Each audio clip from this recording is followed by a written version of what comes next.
Alright, man, so peace. So now I was going through my DVR, saw the morning news, and they had a nice little segment on William Shakespeare. Alright, anybody who's in their right mind is a fan of William Shakespeare in regards to his great skill as a writer and dramatist.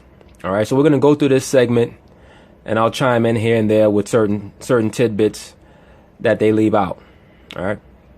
Oh, for a muse of fire. And now a page from our Sunday morning almanac. A kingdom for a stage, princes to act, and monarchs to behold the swelling scene. April 23rd, 1564. 453 years ago today. The day traditionally given for the birth date of the great English playwright William Shakespeare. Now, Shakespeare was born, he actually was born and died on the same day. All right, April 23rd, which makes me think that there was some foul play in regards to his death.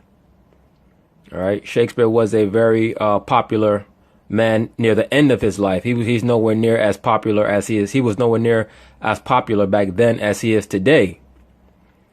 But he was gaining popularity, and he was very rich at that time because of not only the plays that he wrote, but the fact that he made good business decisions. All right, he was able to own a theater, I believe it's called the Globe Theater, and he also had his own acting troupe. He was also an actor himself, as well as a playwright. All right, he was a man of many trades. Now, he did not come from noble birth, but because of his great confidence, he was able to gain a great deal of prominence. But you know, we'll touch on these things as we go on.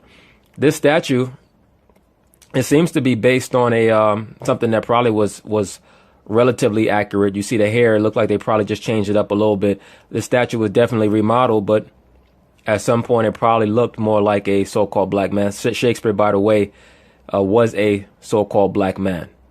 All right, for those who don't know, Shakespeare was a so-called black man. The humble home in which he was born is the pride of Stratford-upon-Avon, a town jam-packed with tourists when Sunday morning visited back in 1987. Fake image. Every image that you see of Shakespeare is fake. All right, they have his real depiction, but they won't let you know that it's him, or they won't show it.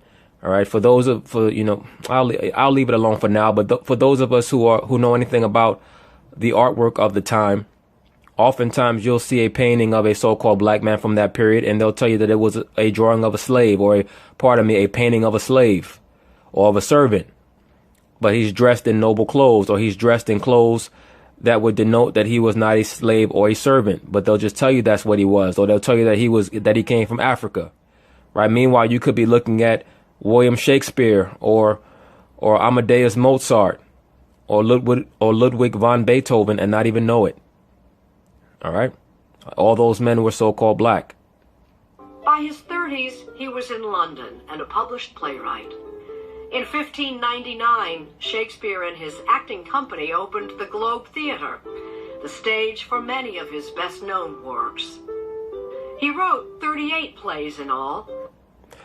Almost all of his plays, or the vast majority of his plays, were based on the history of the so-called blacks in Europe.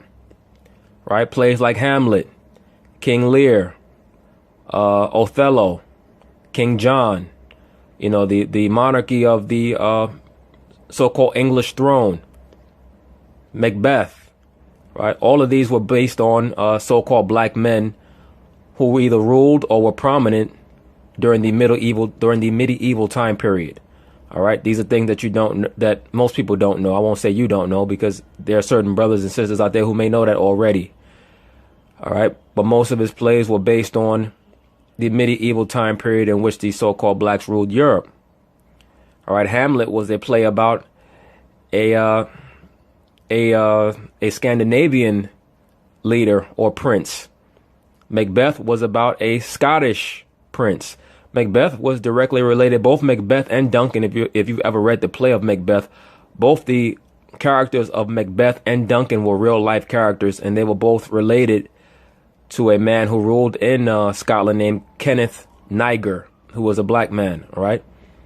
or we call him today Kenneth Nigger, because that's what the word meant, right? Kenneth the Black. All right. And King Lear, I believe, was a British, or what they call a Briton, right? So-called Welsh ruler. And Othello, of course, was a so-called black man, even though they tried to deny it. King John as well was a so-called black man in history. He was of the Plantagenet monarchy line.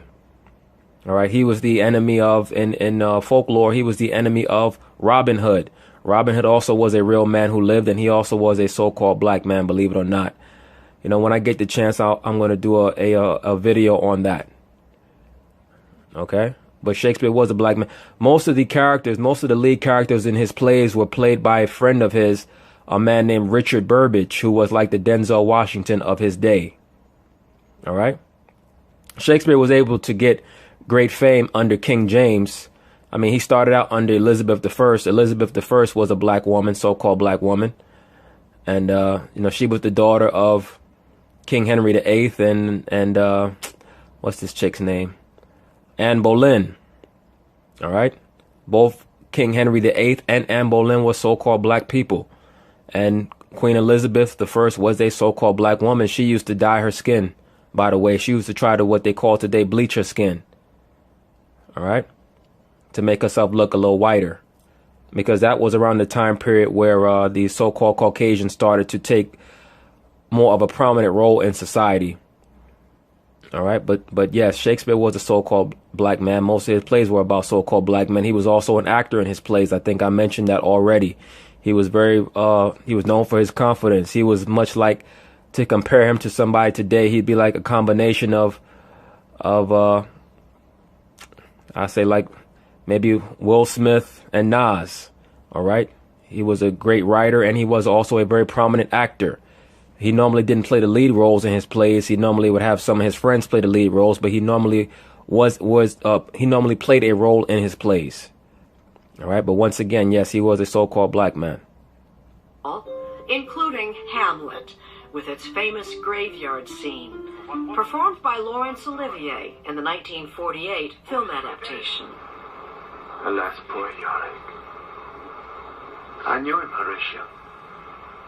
A fellow of infinite jest, of most excellent fancy. William Shakespeare died on April 23rd. Yeah, he died on that day, but to this day they claim to not know what he died from. Now, some people claim that he died from, I think one of his friends said that they went out that night. It was him and a couple of his other friends. One was Ben Johnson. You know, that was a black man named Ben Johnson. One was named Ben Johnson. Another one was named, I believe it was it Michael Drayton? Something Drayton. But he was out drinking with his two friends, and supposedly he fell ill after they were out drinking. Now, England during that time was also hit by the so-called bubonic plague, which, as I stated, even though they call it the bubonic plague, it was more of a plague that seemed to mostly afflict people of color. All right, it was more of a plague that attacked the respiratory system, and the antibodies were unable to fight against this disease, whatever it was, mostly in so-called people of color. And you know how you know that it was a disease, whatever it was, it affected so-called people of color mostly, is because, like I said, they call it the Black Plague. And when the Europeans came over here to the Americas, whatever diseases whatever disease that was that wiped out many of the so-called blacks in Europe, when they came over here to the Americas, it wiped out a lot of the so-called blacks that were here in the Americas as well. All right. And even these so-called Caucasians, man, history will tell you that. All right. It wasn't spread by no damn rats. That's nonsense. But no, I believe that there may have been some foul play in regards to Shakespeare. Many people were jealous of him, particularly near the end. All right. 1616, his 52nd birthday, no less, and is buried at Stratford's Holy Trinity Church. Now, notice they showed the church at Stratford-upon-Avon, but they didn't show his the bust that's there at Stratford-upon-Avon, which shows him as a so-called man of color. Now, even that bust seems to have been retouched a little bit, but it shows him as a so-called man of color. I'll probably make it the avatar for this video. His dramas and comedies continue to be performed on stages around the world, not least at this recreation of Shakespeare's Globe Theatre, which opened in 1997. There, as Shakespeare himself would have it, the play's the thing. The play is the thing in which will catch the conscience of the king.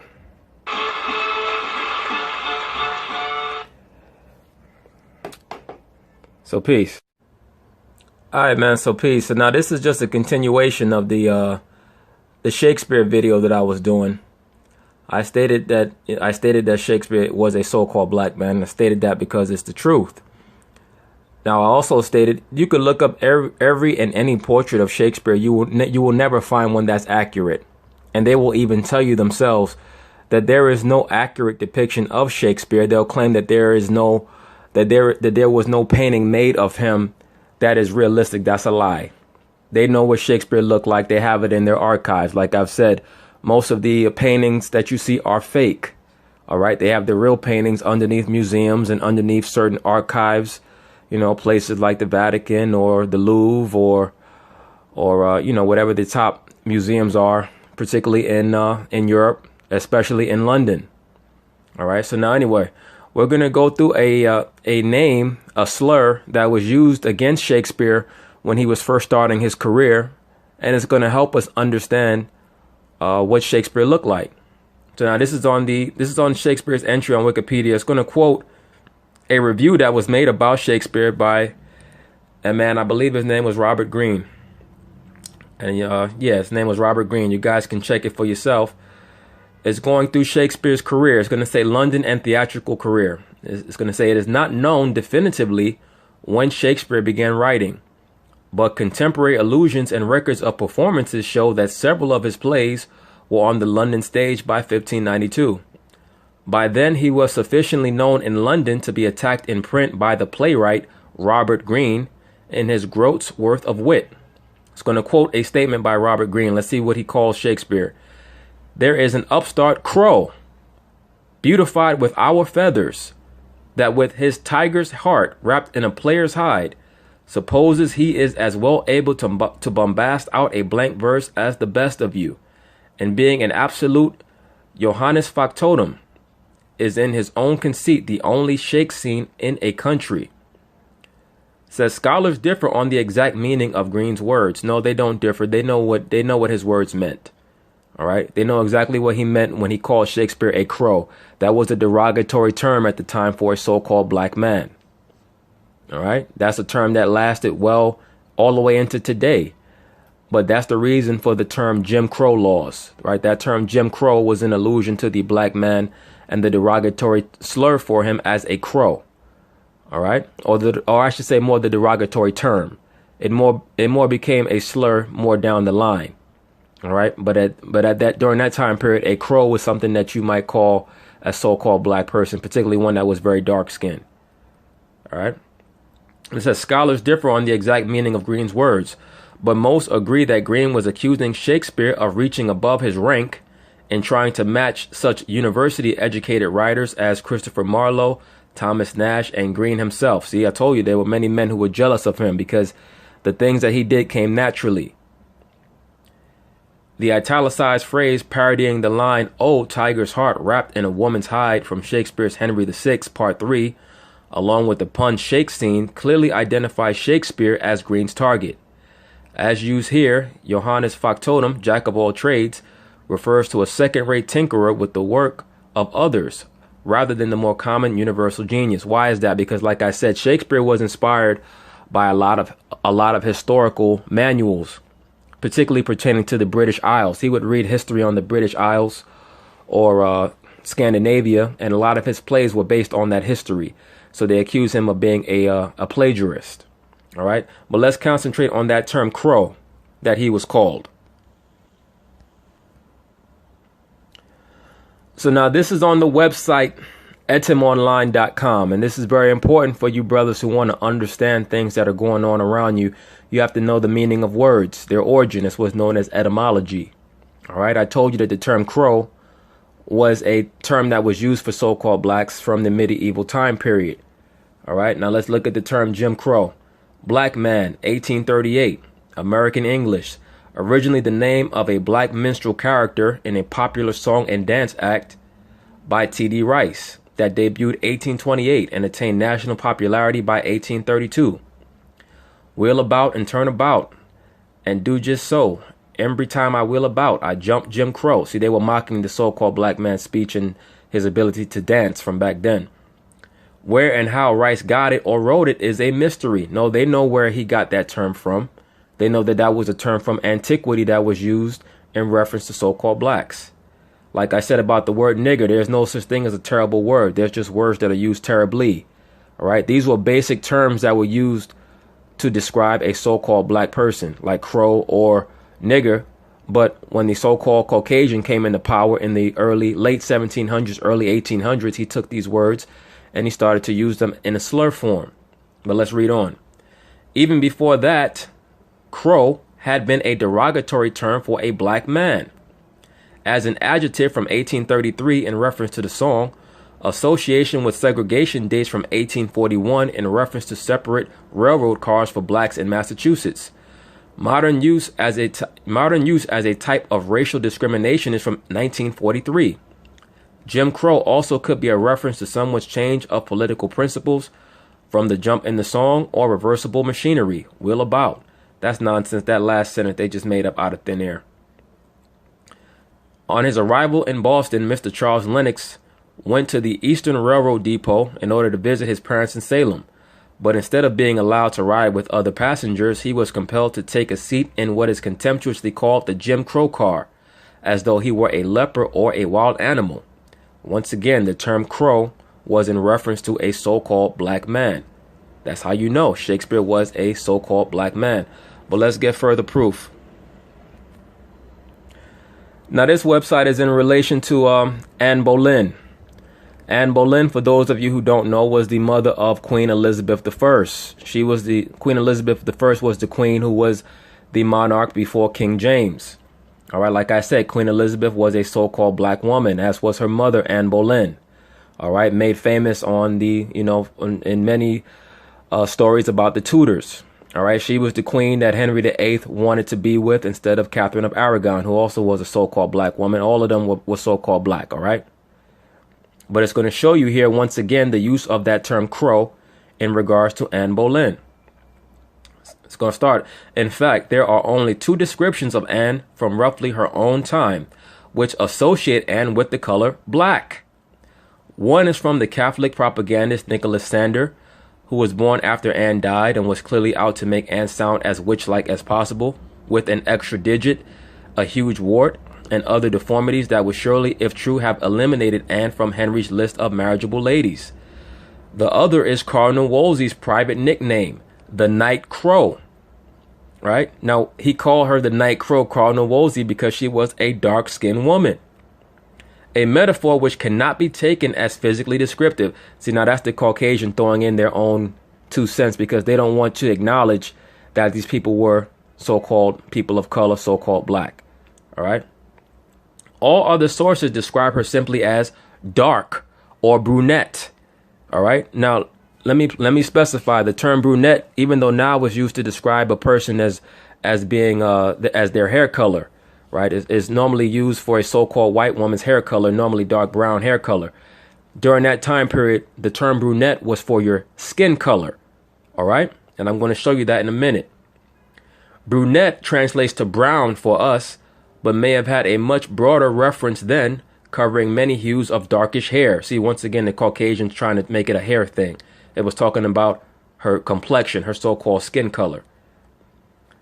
It's not clear that the medievals even had a term for dark red hair. Auburn, for example, originally meant whitish, and black could refer to colors, but in their deepest, darkest hues. Even the author is admitting that the meaning of words from the medieval time period was different back then than the Caucasian has changed them to today, right? The meaning of words have been changed so that they can hide the fact that so-called blacks ruled during the medieval time period, all right?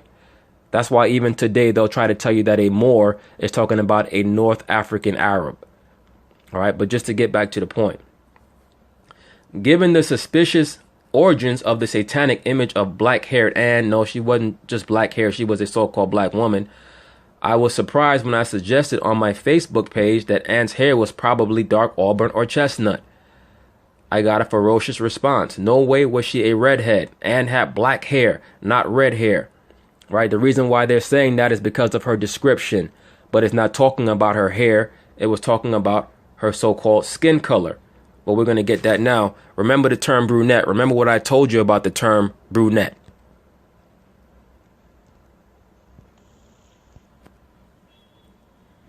All right, now we're back on the etymology website. Now we looked up the term brunette. From the French brunette, from Old French brunette, brownish, brown-haired, dark complexioned. Diminutive of brune or brown, of West Germanic origin. As a noun, woman of a dark complexion. From 1710. The metastasized form, Old French Burnett, is the source of the surname Burnett. Burnett also was used of a wool-dyed cloth of superior quality, originally dark brown. All right, when they called a woman a brunette during the Middle Ages, they were saying that she was dark brown. That's why Cardinal Wolsey called Anne Boleyn the Midnight Crow. She was a dark-skinned so-called black woman. All right, that's why Shakespeare was called a crow. He was a dark-skinned so-called black man. All right. So anyway, peace.